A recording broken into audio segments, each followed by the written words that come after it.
महत्वाची बातमी, एखाद्यानं मर्डर केला तर त्याचं खानदान दोषी कसं, असा सवाल अजित पवार यांनी केलाय। आरपीआय खरात गटाने उमेदवारी कोणाला द्यावी हा त्यांचा प्रश्न, असं अजित पवार म्हणाले। गुंडांना उमेदवारी दिल्यामुळे अजित पवारांवर टीका झाली होती, त्याला अजित पवारांनी आज उत्तर दिलंय।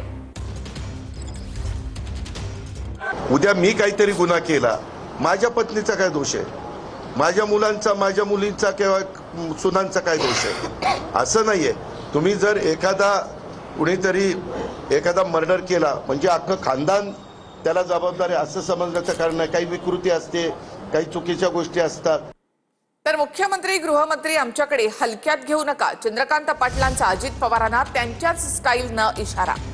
घरला जायचं आहे का असं म्हणणाऱ्यांना सांगतोय, असं चंद्रकांत पाटील म्हणाले।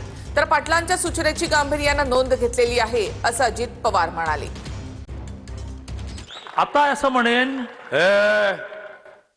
घरला जायचंय का असं म्हणणाऱ्यांना मी असं म्हणेन की मुख्यमंत्री पण आमच्याकडे आहेत आणि गृहमंत्री पण आमच्याकडे आहेत, त्यामुळे दमात घेऊ नका आणि हलक्यात पण घेऊ नका। इथे असणाऱ्या एकनेक उमेदवाराला, कार्यकर्त्याला, नेत्याला मी विश्वास देतो। असे जे कोणी दमदाटी करणारे असतील, रात्री बेरात्री आपण देवेंद्रना फोन करूया। त्यामुळे हुशाऱ्या करणाऱ्यांनी, दम देणाऱ्यांनी जरा विचार करून आपलं काम करावं।